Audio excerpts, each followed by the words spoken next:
Hello everyone, this is ऋतु और CTET previous year questions की श्रृंखला में आप सभी का बहुत बहुत स्वागत है। तो सोशल साइंस के क्वेश्चंस का सॉल्यूशन हम देख रहे हैं और ये जो क्वेश्चन पेपर हम सॉल्व कर रहे हैं वो हैं दिसंबर 2021 और जनवरी 2022 के। तो ये सभी क्वेश्चंस आपके जो सॉल्यूशन आपको इस वीडियो में मिलने वाला है वो विद एक्सप्लेनेशन मिलेगा और 40 क्वेश्चंस जो आपके आते हैं कंटेंट के उनको हम इन वीडियोज़ में सॉल्व कर रहे हैं। तो आज जो क्वेश्चन पेपर है वो है 21 दिसंबर 2021 का और इसके 30 क्वेश्चंस हम ऑलरेडी डिस्कस कर चुके हैं। 10 क्वेश्चंस बचे हैं जो कि इस वीडियो में आपके कंप्लीट हो जाएंगे। नेक्स्ट वीडियो में नेक्स्ट क्वेश्चन पेपर लेकर के आएंगे। तो चलिए शुरुआत करते हैं आज की क्लास की। You can also follow me social media, Facebook page, Insta ID and Telegram channel, सभी का लिंक आपको डिस्क्रिप्शन में मिल जाएगा, तो डायरेक्ट आप वहाँ से भी ज्वाइन कर सकते हैं। तो फर्स्ट क्वेश्चन आज की क्लास का है, निम्नलिखित में से कौन राजशाही का एक पहलू है? विच of the following is an aspect of monarchy? तो इसका सही आंसर देख लेते हैं। सही आंसर होगा ऑप्शन नंबर 3, मोनार्की, यानी जिसमें राजा या रानी का शासन होता है। इसको हिंदी में कहते हैं राजतंत्र या फिर राजशाही। तो इसमें होता क्या है कि राजा या रानी के पास देश पर शासन करने की पूर्ण शक्तियां हैं। अगर आपने मेरी पॉलिटी की क्लासेस देखी हैं उसमें हमने टाइप्स ऑफ गवर्नमेंट में ये टॉपिक पढ़ा था अच्छे से, जिसमें मैंने आपको बताया था कि जो मोनार्की होती है या राजशाही होती है इसमें राजा का शासन होता है। एक तरह से हम कह सकते हैं ये कुछ सिमिलैरिटी होती है इसमें तानाशाही वाले शासन की तरह। तो इसके बारे में और थोड़ा सा देख लेते हैं। तो मोनार्की में होता क्या है, द मोनार्क कहते हैं किंग या फिर क्वीन जो भी है उसको कहते हैं monarch, has the power to make decisions. तो जो डिसीजन मेकिंग पावर होती है वो राजा या रानी के हाथ में होती है, जो भी सत्ता में होता है। और गवर्नमेंट को रन करने की भी जो पावर होती है वो राजा या रानी के हाथ में होती है। The monarch may have a small group of people to discuss matters with, but the final decision making power remains with the monarch. तो राजा या रानी के पास एक ग्रुप हो सकता है, लोगों का ग्रुप होता है डिस्कशन के लिए, मतलब कि अलग अलग चीज़ों पर डिस्कशन के लिए ग्रुप हो सकता है, लेकिन जो फाइनल डिसीजन मेकिंग पावर होती है वो राजा या रानी के हाथ में होती है। अगर हम डेमोक्रेसी की बात करें तो डेमोक्रेसी से ये अपोजिट है। जैसे डेमोक्रेसी में जनता प्रश्न उठा सकती है गवर्नमेंट पर, उस तरह से मोनार्की में जनता प्रश्न नहीं उठा सकती, क्योंकि जो फैसला या फिर जो डिसीजन मेकिंग पावर होती है वो राजा या रानी के हाथ में होती है। तो सारा जो मतलब पावर होती है एक तरह से हम कहेंगे किंग या फिर क्वीन के हाथ में होती है। तो king and queens do not have to explain their actions और defend the decisions they take. जिस तरह से डेमोक्रेसी जो गवर्नमेंट होती है उसमें सरकार को जवाब देना होता है जनता को अपने जो डिसीजंस हैं उनके लिए, वैसा कुछ राजा रानी को नहीं करना पड़ता है। तो ये अंतर होता है बेसिकली डेमोक्रेसी और मोनार्की में। नेक्स्ट क्वेश्चन है, ginning mill is a factory meant for processing of which of the following fibres? तो जिनिंग मिल जो होती है ये बेसिकली ये बताना है कि किस रेशे के प्रसंस्करण के लिए इसको मतलब यूज़ किया जाता है। जिनिंग मिल को मतलब एक कारखाना होता है ये जिनिंग मिल, गिनिंग मिल कहते हैं इसको इंग्लिश में। तो गिनिंग मिल जो है एक तरह से प्रोसेस होता है एक फैक्ट्री में। ये प्रोसेस किस रेशे से जुड़ा हुआ है ये हमें बताना बेसिकली। तो इसका आंसर होगा ऑप्शन नंबर 2, कॉटन या फिर कपास।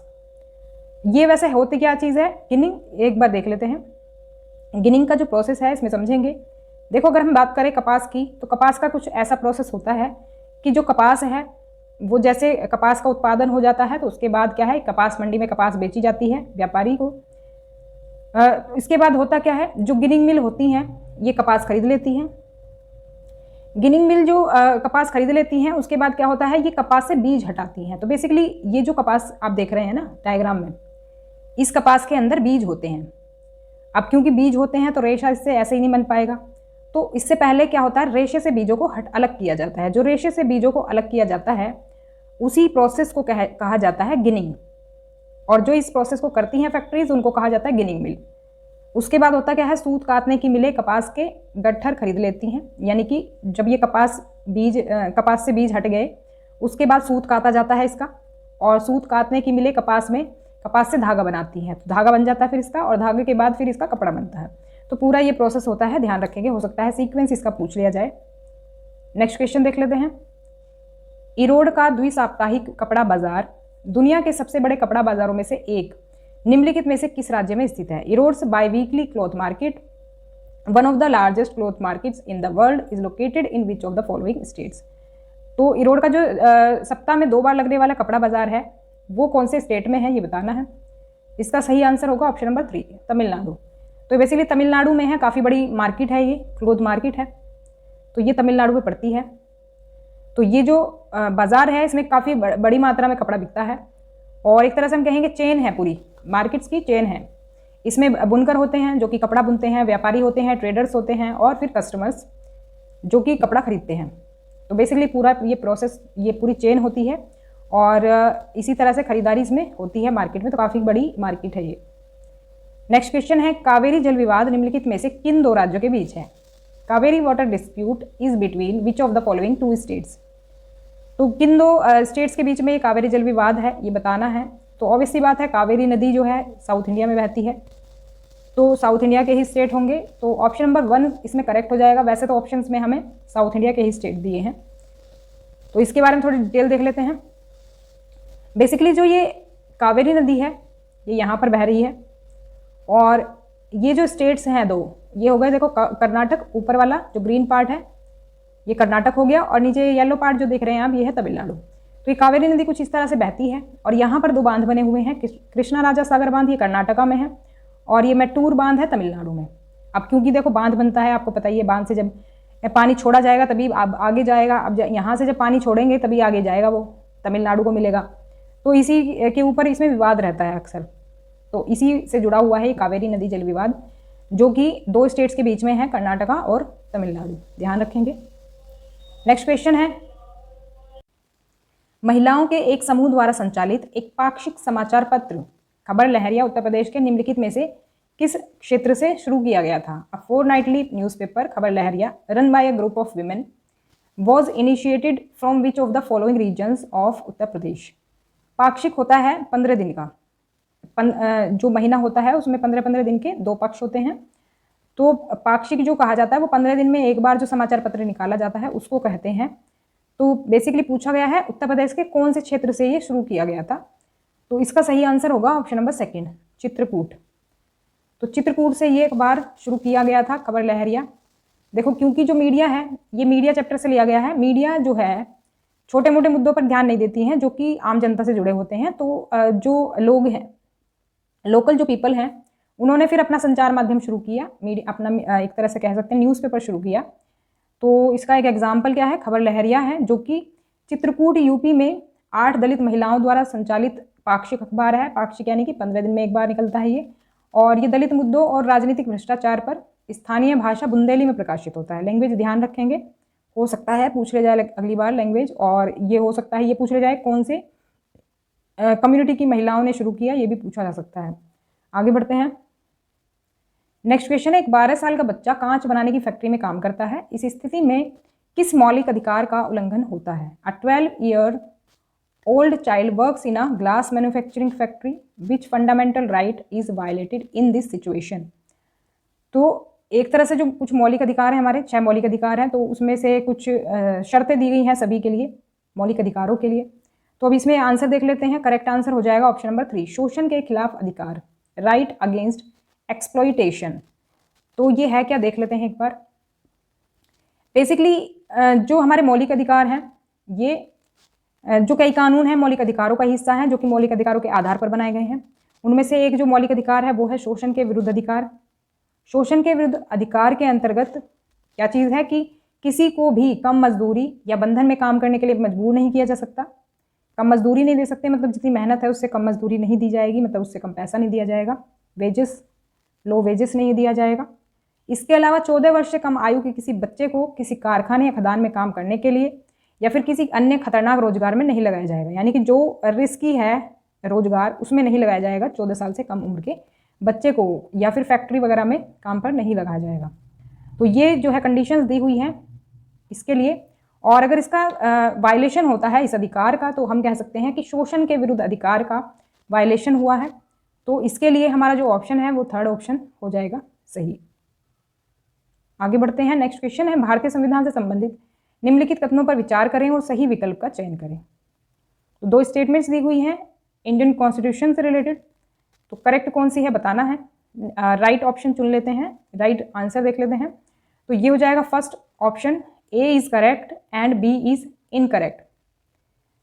तो भारतीय राज्य धार्मिक प्रथाओं में गैर हस्तक्षेप सुनिश्चित करता है, सभी धर्मों की भावनाओं का सम्मान करता है, बिल्कुल सही है।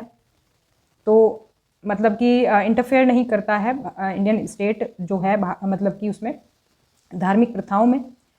कथन बी जो है, भारतीय संविधान में सांस्कृतिक और भाषाई अल्पसंख्यकों को शैक्षिक अधिकार प्रदान करने का कोई प्रावधान नहीं है, तो ये गलत है, प्रावधान किया गया है। आगे इसके बारे में थोड़ा सा देख लेते हैं डिटेल में। तो अब देखो उसमें दिया गया था कि संविधान में कोई प्रावधान नहीं है, लेकिन संविधान में किए गए हैं प्रावधान। तो देखो ये कुछ पॉइंट्स हैं जो कि संविधान में दिए गए हैं अल्पसंख्यकों को। अल्पसंख्यक कौन होते हैं? अल्पसंख्यक या माइनॉरिटीज वो होते हैं बेसिकली जो बाकी जनसंख्या से संख्या में कम होते हैं, और इसमें कुछ ऐसी चीज़ें होती हैं जो कि इनकी पहुंच नहीं होती है, इसमें इनका जो है हम कह सकते हैं पावर इनके पास नहीं होती है क्योंकि संख्या में कम है, या फिर इनके पास रिसोर्सेज नहीं होते हैं। तो ये सभी चीज़ें हैं जो इसमें शामिल हैं। बाकी अगर बात करें इनकी, तो धर्म और भाषाई अल्पसंख्यक जो होते हैं, यानी कि जो धर्म जिनका अलग है बाकी जनसंख्या से और वो संख्या में कम है, या फिर भाषाई आधार पर वो अल्पसंख्यक हैं, तो उनको संविधान कुछ सुरक्षा प्रदान करता है। तो अब क्योंकि देखो क्योंकि ये संख्या में कम है तो ये इनके लिए नुकसानदेह हो सकता है, और ये एक तरह से समाज से इनको मार्जिनलाइज कर सकता है। मार्जिनलाइजेशन का चैप्टर मैं पढ़ा चुकी हूँ, वो आप डिटेल में पढ़ सकते हैं, पॉलिटी में करा दिया है। तो ये इनको मार्जिनलाइज कर सकता है, तो संविधान ने कुछ इनको सुरक्षा दी हुई है। संविधान इनको इसलिए सुरक्षा प्रदान करता है क्योंकि भारत की सांस्कृतिक विविधता की रक्षा करने और समानता के साथ साथ न्याय को बढ़ावा देने के लिए प्रतिबद्ध है। क्योंकि भारतीय संविधान बात करता है क्या, अब क्योंकि हमारा जो कंट्री है वो डाइवर्स है, आप जानते हैं, विविधता है, अलग अलग धर्मों के लोग हैं, अलग अलग भाषाओं को बोलने वाले लोग हैं, तो सभी को सुरक्षा प्रदान करना संविधान का कर्तव्य है। तो किसी के साथ कोई कह सकते हैं अन्याय ना हो, उसके लिए संविधान इनको सुरक्षा प्रदान करता है।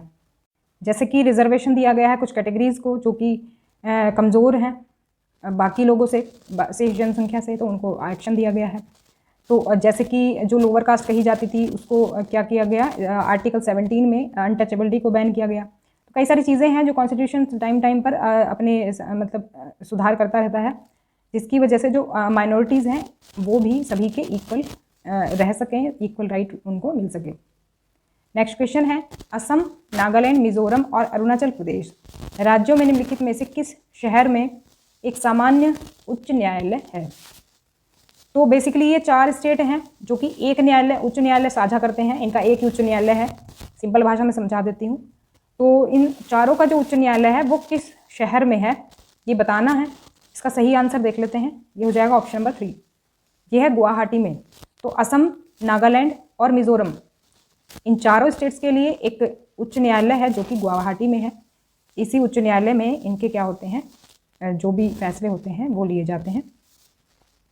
नेक्स्ट क्वेश्चन पर चलते हैं, डिटेल देख लेते हैं थोड़ी सी इसकी। उच्च न्यायालय पहली बार 1862 में कलकत्ता, बॉम्बे और मद्रास की 3 प्रेसिडेंसी शहरों में स्थापित किए गए थे। तो ये बेसिकली कॉलोनियल पीरियड की हम बात कर रहे हैं, ब्रिटिश टाइम की बात कर रहे हैं। उस टाइम पर ये 3 जगह पर स्थापित किए गए थे, कलकत्ता, बॉम्बे और मद्रास। उच्च न्यायालय पहली बार पूछा जाए तो बता सकते हैं। तो दिल्ली का जो उच्च न्यायालय है ये 1966 में अस्तित्व में आया था, और वर्तमान में 25 उच्च न्यायालय हैं। तो आपको पता ही होगा, हमने पॉलिटी में पढ़ा था कि जो उच्च न्यायालय होते हैं वो बेसिकली स्टेट को रिप्रेजेंट करते हैं और स्टेट लेवल पर होते हैं। तो स्टेट तो ज़्यादा हैं, तो ये 25 कैसे हैं? 25 इसलिए हैं क्योंकि कुछ स्टेट्स के साझा उच्च न्यायालय भी हैं, मतलब वो शेयर करते हैं एक दूसरे के उच्च न्यायालय। तो इसमें हम देख लेते हैं कौन कौन है ऐसे। जैसे कि पंजाब और हरियाणा जो हैं ये दोनों, चंडीगढ़ में एक उच्च न्यायालय है जिसको साझा करते हैं। इन दोनों के जो मामले हैं यहाँ पर सुनवाई होती है। इसके अलावा 4 उत्तर पूर्वी राज्य हैं जैसे कि असम, नागालैंड, मिजोरम और अरुणाचल प्रदेश। इन चारों का गुवाहाटी में एक सामान्य उच्च न्यायालय है, जो कि हमने अभी क्वेश्चन में भी देखा था। आंध्र प्रदेश और तेलंगाना, ये देखो पहले आंध्र प्रदेश ही था, तो आंध्र प्रदेश से अलग होकर के एक तेलंगाना राज्य बन गया। तो इनके जो उच्च न्यायालय हैं वो भी 1 जनवरी 2019 से अलग अलग उच्च न्यायालय इनके हो गए हैं। तो कुछ उच्च न्यायालयों में राज्य के अन्य हिस्सों में अधिक पहुंच के लिए बेंच भी हैं। इसका मतलब क्या है कि जैसे मान लो कोई स्टेट का आकार बड़ा है, अब एक कोने से दूसरे कोने में अगर लोग जाएंगे तो उनको बहुत ज़्यादा दूर पड़ेगा, असुविधा होगी। तो इसके लिए उनकी बेंचेस बना दी गई। जैसे उत्तर प्रदेश की बात करें तो उत्तर प्रदेश का जो उच्च न्यायालय वैसे तो इलाहाबाद में है, लेकिन उसकी एक बेंच भी है वो जो कि लखनऊ में है। तो इस तरह से आप इन चीज़ों को समझ सकते हैं। नेक्स्ट क्वेश्चन देख लेते हैं। दलित शब्द का अर्थ है, द वर्ड दलित मीन्स, दलित शब्द का क्या अर्थ है? ये ऑप्शन 1 करेक्ट हो जाएगा, ब्रोकन। ब्रोकन का मतलब टूटा हुआ या कुचला हुआ या फिर दबाया हुआ। तो इसको एक बार डिटेल में यहाँ पर देख लेते हैं। दलित वह शब्द है जो कि नीची कहे जाने वाली जाति के लोग अपनी पहचान के रूप में इस्तेमाल करते हैं।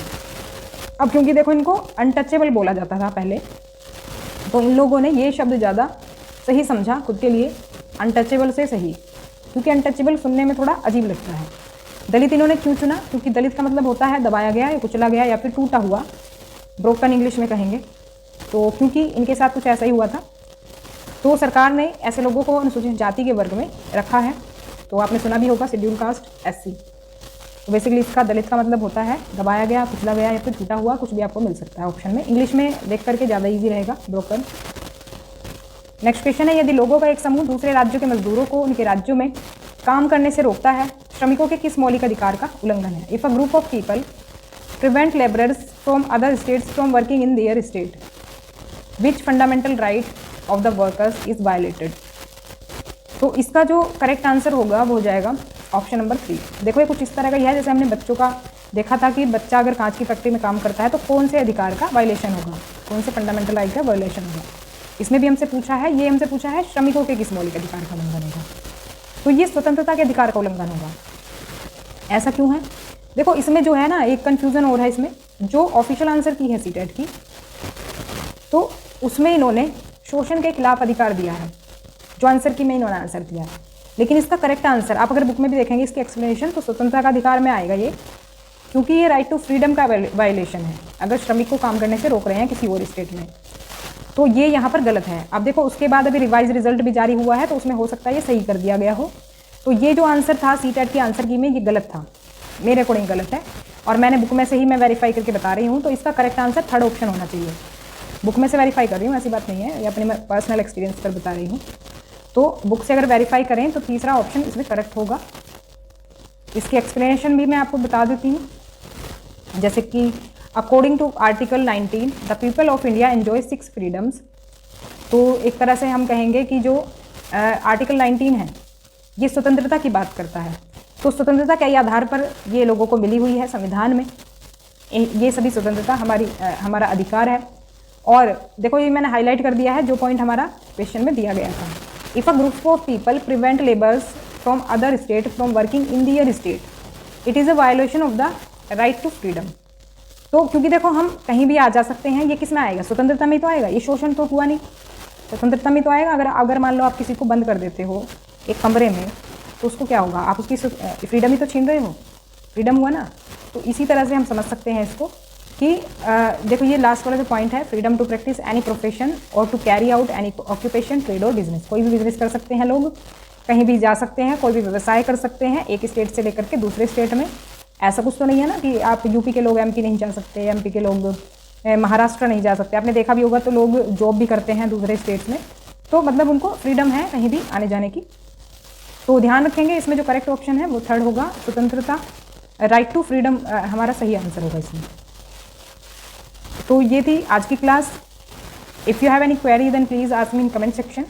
और वीडियो आपको कैसा लगा कमेंट करके मुझे ज़रूर बताएं, कमेंट ज़रूर करें, जो भी देखें कमेंट से मुझे पता चलता है किसने पूरा देखा है वीडियो, तो ज़रूर बताएं। और अगर पसंद आई हो तो लाइक करें, शेयर करें और सब्सक्राइब कर लें चैनल को, जिससे कि आपको सभी नोटिफिकेशन मिलते रहेंगे। देखो शेयरिंग का काम ज़रूर करें, जिससे और लोगों की भी हेल्प हो सके और थोड़ा सा मुझे मोटिवेशन मिले, क्योंकि इतनी मेहनत इसमें होती है फाइल बनाने में और वीडियो आप तक पहुँचाने में। मिलते हैं नेक्स्ट क्लास में, तब तक के लिए stay connected and keep watching study more knowledge. Thanks for watching.